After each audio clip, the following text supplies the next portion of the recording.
एकदम वैरागी, नुसतं पत्रिके पुरता नाही बरं का, अस्सल वैरागी आहे की नाही, अस्सल वैरागी, संसारापासून लांब आहे, मुलं बाळ या गोष्टीपासून लांब आहे. कारण की ज्या आईच्या उदरातून लेकरांनी जन्म घेतला नाही, मुलांबद्दल माया जी संसारात गुरफटली नाही, त्याच्यामुळे त्यांच्याकडे माया ममता या गोष्टी नसणारच, ही गोष्ट सत्य आहे. आणि त्याच्यामुळे त्यांचा स्वभाव तसा बांधला गेला. मुळात त्या तशा, माणूस कोणताही वाईट नसतो, परिस्थितीने किंबहुना एक हे नैसर्गिक आहे, त्यानुसार ते येत असतात. कारण की एखादा वैराग्यवान महात्मा जवळ जा तुम्ही, तो तुम्हाला कधीच प्रेमाने बोलणार, जे बोलायचंय ते तोंडवर बोलून मोकळं करून देईल, जरी तुम्हाला राग आला तरी. विठाल विठाल, तसा आजीबाईंचा स्वभाव होता, एकदम कडक बोलणं, भयानक बोलणं, आहे की नाही. काही का आहे ना, त्या अनुषंगाने का असे ना, गल्लीतल्या बऱ्याच माता भगिनींना ती जागा सुनी वाटेल. वजा मायना काही आवाज येत नाही, नाही तर या गलीना आवाज, त्या तिसऱ्या गलीमा आवाज, हे की नाही. काही का असे ना, आमच्या संजूदांच्या पदरामध्ये खूप मोठं भाग्य पडलं, दादा खूप मोठं पुण्य लाभलं त्यांच्या जीवनामध्ये. का? भगवान प्रभू रामचंद्रांना 3 आईंचं त्या ठिकाणी सेवा घडली. आणि सगळ्यात प्रेम करणारी माता म्हणजे कैकेयी. बरं, भगवंताच्या इच्छेने कैकेयीने त्या ठिकाणी ते मागितलेलं आहे वरदान. थोडा सखोल अभ्यास केला की समजेल तुम्हाला. भगवान गोपाल कृष्णांना 2 मातेची सेवा लाभली. जन्मदात्री देवकी माता, पालन पोषण करणारी मैया, है की नाही. परंतु यांना काही काळ लाभला, पण समग्र आयुष्य आमच्या संजूदादांना 2 मायांचं सेवा करण्याचं पुण्य लागलं दादा, 2 मायांचं. विठाल विठाल,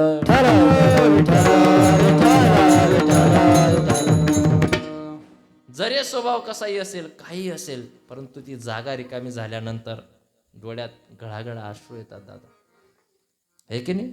अश्रू येतात घरात. 2 माईंचं त्या ठिकाणी, 2 आईंचं त्या ठिकाणी सेवा करण्याचं पुण्य त्यांच्या पदरात पडलं. निश्चितच भगवंत तर त्यांचं कल्याण करेलच, पण ही गोष्ट तुमच्या आमच्या पदरामध्ये घेण्यासारखी आणि कौतुकास बाब आहे. कारण इथे जे सगळे आई वडील आहेत त्यांना सांभाळता येत नाही, हे की नाही. आणि असा खंतळ स्वभावने वजा मायला आयुष्यभर सांभाळणं म्हणजे काय, गुंदिरे पायाड राहत का तुम्ही, नेमकं काय. विठाल विठाल, टाया बी वाजतात नाही, मी ते ऐकूया करून म्हणतो, कोणतरी असणार ऐकेसन टाया तरी वाजी म्हणता का कोणी तंबाखू ठोकीरानं, म्हणजे त्या निमित्तातून टाया वाजते. 2 आईंचं त्या ठिकाणी सेवेचं पुण्य त्यांच्या पदरात पडलं. आणि दादा, माय ती माय असते, जरी कसाही स्वभाव भयानक असेल, परंतु माय ती मायच असते. प्रत्येकाचे प्रेम करण्याची पद्धत वेगवेगळी असू शकते. बरं, प्रत्येकाची प्रेम करण्याची पद्धत वेगवेगळी असू शकते. का? दिवसभर फॅक्टरीमध्ये, धुळ्यासारख्या सिटीमध्ये, किंबहुना दिवसभर शेतामध्ये राबून किंवा एखाद्या कंपनीमध्ये राबून ज्या वेळेस संध्याकाळी तो मुलगा आपल्या घराकडे येत असतो, वट्यावर मायबाप बसलेले असतात आणि दारापाशी पत्नी उभी असते. येत असताना बाप त्या मुलाच्या चेहऱ्याकडे पाहतो. माझ्या दादाचा चेहरा उतरला, कदाचित माझ्या दादाला काही ना काही टेन्शन असावं. चेहरा पाहून त्याच्या जीवनामध्ये असणाऱ्या घालमेल ओळखणारा तो बाप असतो, संकट ओळखणारा तो बाप असतो. माय समोरून येणाऱ्या लेकरूकडे पाहते आणि माय त्या मुलाच्या पोटाकडे पाहते, आणि पोटाकडे पाहून त्या ठिकाणी माय अनुमान लावते, कदाचित माझ्या दादाला जेवायला वेळ मिळाला नसेल, पोट उतरलेलं वाटतंय. आणि बाई यांना आत्मा थैली मग शेक आहे, काय आनमन करता नवीन, हे की नाही. हे ज्याच्या त्याच्या प्रेम करण्याची पद्धत आहे, परंतु माय ती मायच असते. कारण की मायेचं वर्णन माझ्यासारख्या शुल्लक कीर्तनकाराने करण्यापेक्षा आईची महती काय असते स्वतः भगवान गोपाल कृष्ण म्हणतात. त्यांच्या जीवनातलं भागवतामध्ये तुम्ही ऐकलं असेल, 11 वर्ष 56 दिवस ज्यावेळेस नंदगाव, वृंदावन, त्या ठिकाणी बरसाना, गोकुळ या ठिकाणी राहून ज्या वेळेस मथुराधिपती झाले, कंसाचा वध केल्यानंतर शरद पौर्णिमेची रात्र, भगवान त्या महलाच्या अटारीवर बसलेले आहेत, म्हणजे एका छोट्याशा खिडकीमध्ये, अटारीवर महलाच्या त्या एका खिडकीमध्ये बसलेले आहेत. आणि शरद पुल्ल मल्लिका, शरद पौर्णिमेची थंडगार शीतळ रात्र आहे. सुंदर पूर्ण चंद्र त्या ठिकाणी आकारास आलेला आहे.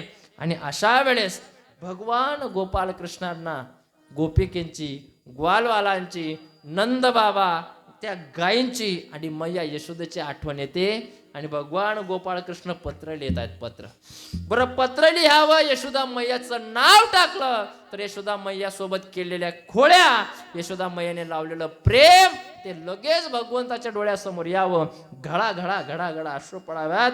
आणि त्या ठिकाणी जगत पिता ब्रह्मांड नायक परमात्मा आईसाठी रडतोय आणि लिहिलेले अक्षर पुसल्या जात आहेत. दादा कसं बस करून त्या ठिकाणी पत्र लिहिलं, उद्धवाच्या हाती पाठवलं. उद्धव सुरुवातीला तर नाहीच म्हणत होता, कारण की ब्रह्मज्ञानाचा अहंकार. शेवटी पाठवलं उद्धवाला. गोपिकांना विचारलं, गोपिकांचं पत्र दिलं, गोपिकांना विचारलं. नंदमहल 84 खांबाचा नंदमहल आहे, जो महल रात्रंदिवस उत्सवासारखा त्या ठिकाणी गजबजलेला असायचा. आता मात्र उद्धव पायऱ्या चढतोय, एखाद्या पडक्या वाड्यासारखा, खंडरासारखा त्या ठिकाणी झाला होता. आणि मैया यशोदेकडे पाहतेत. नंद बाबांना अगोदर भेटले. नंद बाबा त्या गायींसोबत रडतायत. कृष्ण कृष्ण कृष्ण म्हणून भगवंताच्या आठवणीमध्ये नंद बाबा रडतायत.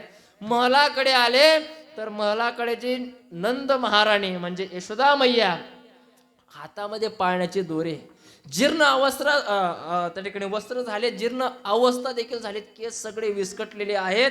आणि अशी नंद महाराणी यशोदा मैया हातामध्ये पाळण्याची दोरी आहे आणि पाळण्याची डोळी ओढते. आणि ओढता ओढता ती मैया म्हणते, सो जा मेरे लाल, आजा मेरे निंदिया, कन्हैया सो जा, देवास झोप, ममता बावरी, ममता बावरी, कन्हैया झोप, कन्हैया झोप, कन्हैया झोप. आणि हे पाहून मात्र त्या ठिकाणी उद्धवाच्या पायाखालची जमीन सरकली. अरे ओ मैया, अरे पलनो में तो कोई नाही. अगं पाळण्यामध्ये कोणी नाही, तू कोणाला झोका देते? त्यावेळेस त्या ठिकाणी सांगते यशोदा मैया, उद्धव जरा धीरे बोलो, उद्धव जरा धीरे बोलो, क्योंकि अबाला ही या को नहाए धोए के पलनों में सुलावे है. घर जग गया तो मेरे हाथों से ताजा ताजा माखन मांगेगा, लेकिन जब ये जिस दिन से ये यहाँ से गया है, उस दिन से मेरे हाथों ने माखन बनाना छोड़ दिया. मैं इसे कहाँ से माखन खिला. रडते सांगते, उद्धव हळू बोल. जर हा उठला ना, जर हा पाळण्यातून उठला तर माझ्याकडनं ताजे ताजे त्या ठिकाणी माखन मागेल. आणि माखन मागितल्यानंतर त्याला मी माखन देऊ शकत नाही, कारण की तो ज्या दिवसापासून इथून गेला, माझ्या हातातून माखन त्या ठिकाणी बनवलं जात नाही. एक भाव निघून गेलाय आणि दुसरा भाव पाळण्यामध्ये झोपलेला आहे आणि झोका देते. शेवटी उद्धवाने परत हात लावला. उद्धवाने सांगितलं, मैया मैया मी कन्हैयाचा मित्र उद्धव. हा उद्धव काय म्हणतो? मैयेने उद्धवाने मैयेच्या हातात ते पत्र ठेवलं आणि पत्र ठेवल्यानंतर सांगितलं की मैया, हे तुझ्या कन्हैयाचं पत्र आहे, जरा कान देऊन ऐक. तर भगवान गोपाल कृष्णाने आपल्या मैयेला, यशोदा मातेला पत्र लिहिलंय.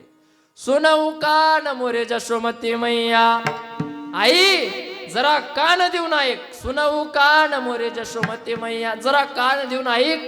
आई, तुला असं वाटत असेल की माझा कन्हैया मथुरेमध्ये गेला, मथुरेचा राजा झाला, मथुराधिपती झाला, तर कदाचित याला गरीब यशोदेची आठवण येत नसेल. परंतु असं काही नाही मैया, आहे ना, इथला मी राजा आहे. रात्रंदिवस सेवक नौकर चाकर माझ्या मागे पुढे आहेत ना मैया.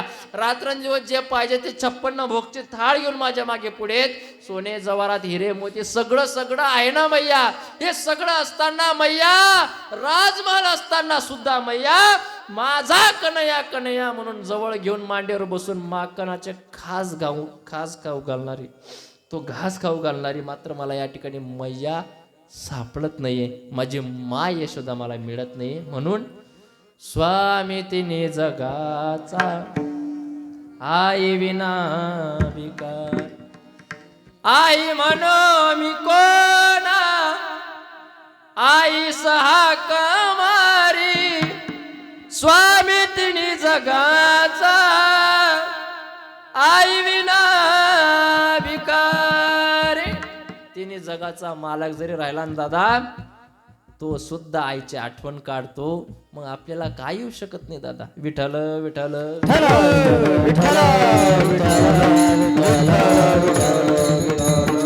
म्हणून एक मायेचा आधार आहे. भाग्यवान आहेत संत तुकाराम, त्यांच्या जीवनामध्ये माया आहे. एक मायेने आपला आधाराचा हात काढला आणि आपलं जवळजवळ त्या ठिकाणी मार्गक्रमण सुरू केलं. दादा, मरण म्हणजे तुमच्या आमच्या जीवनातली एक सत्य घटना आहे. बरं, सत्य घटना आहे आणि ती एक दिवशी घडतच असते. सतयुग, त्रेतायुग, द्वापार युग आणि कलियुग यांचा जर कदाचित आपण विचार केला दादा, तर सतयुगामध्ये 1,00,000 वर्ष आयुष्य माणसाच्या जीवनामध्ये होतं. 1,00,000 वर्ष आयुष्य. 1-0 घटला त्रेतायुगामध्ये. किती झाले? 10,000 वर्ष प्रत्येकाला आयुष्य मिळालं.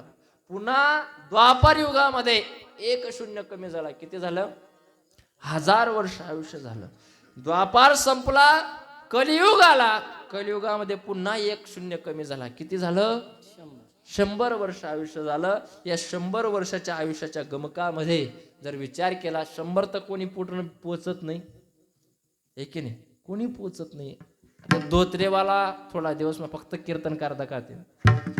दव्या टोपीवाला आणि दव्या डोकीवाला आणि धोत्रेवाला तुम्हाला काही दिवसात सापडणार नाही.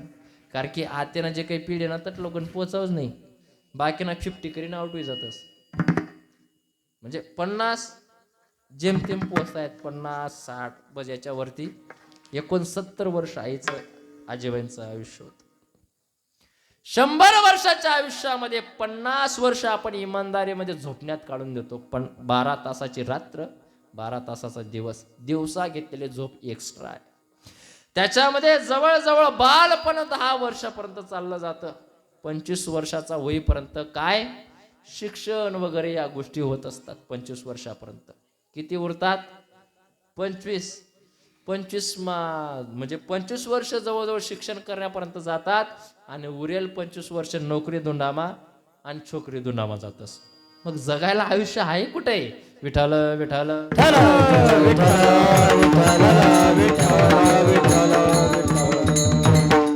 हे की नाही? उरलेल्या 25 वर्षामध्ये नेमकं नोकरी करणार का लग्न जमेल सांगता येत नाही. मग जगणार कधी?